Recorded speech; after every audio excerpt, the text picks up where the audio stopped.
Dans cette vidéo sur Adobe Illustrator CS5, le formateur Jérôme Bareil vous présente l'outil graphique.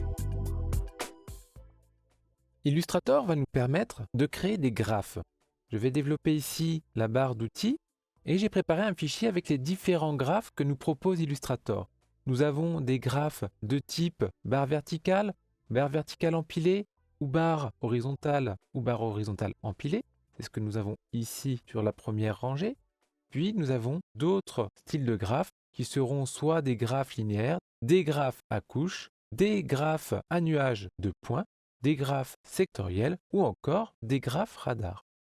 Donc regardons comment créer un simple graphe linéaire. Donc on prend l'outil et deux solutions. Soit on fait un simple clic pour définir les dimensions du graphe, soit on peut faire un cliquer-glisser, auquel cas je vais ouvrir directement cette boîte de dialogue dans laquelle je vais pouvoir rentrer mes valeurs pour mon graphe.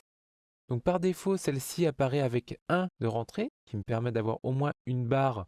Donc on appellera ceci des barres de série. Et on va pouvoir paramétrer justement les cellules pour rentrer les valeurs au niveau des ordonnées, c'est-à-dire de la barre verticale, mais également au niveau des abscisses de la barre horizontale. Donc commençons tout d'abord par rentrer une valeur. Ici par exemple je vais mettre 5. Et pour valider une valeur, il va falloir cliquer ici sur valider pour la visualiser. Donc là j'ai bien rentré une deuxième valeur de 5.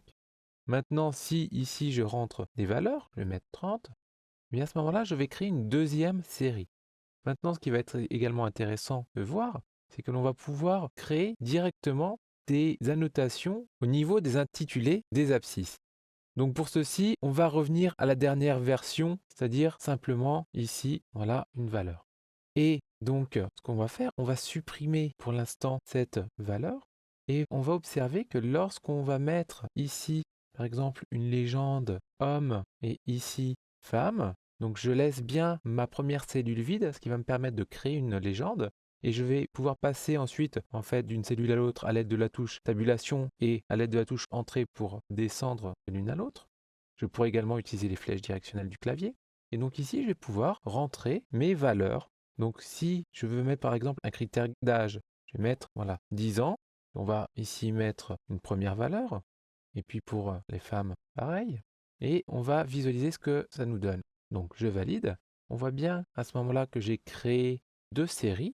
Une série pour les hommes, une série pour les femmes. Et je retrouve le 10 ans en bas et les différentes valeurs en rapport avec justement les ordonnées. Si maintenant, par contre, vous désirez mettre une valeur de type juste 10, eh bien, le problème, si je fais ceci, je perds ici l'intitulé. En effet, quand vous aurez des nombres, il faudra les mettre entre guillemets si vous désirez les faire apparaître dans cette barre des abscisses. Une fois que c'est entre guillemets, c'est reconnu en tant que caractère. Donc ce qui peut être également intéressant, c'est que l'on va pouvoir importer directement des données depuis un fichier externe. Donc ici, je vais importer des données d'un fichier texte qui s'appelle GraphText.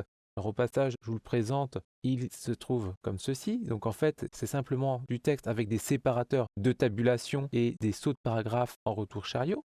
Et à ce moment-là, lorsque je vais ouvrir, eh bien, je vais récupérer directement toutes les valeurs.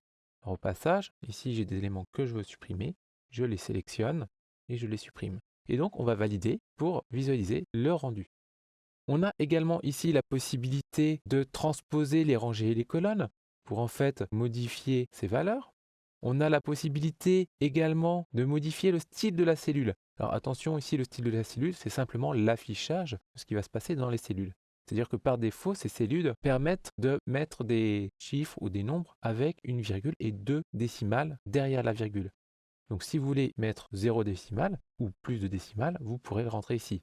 Ensuite, vous avez la largeur de barre. C'est la largeur de barre, c'est-à-dire le nombre de caractères que l'on peut inclure dans une cellule. Donc ici, je peux en mettre 7. Si je mets 10, mes cellules seront plus grandes. Je vais valider d'ailleurs pour constater tout ceci. Donc j'ai perdu les décimales et j'ai augmenté la largeur de la cellule.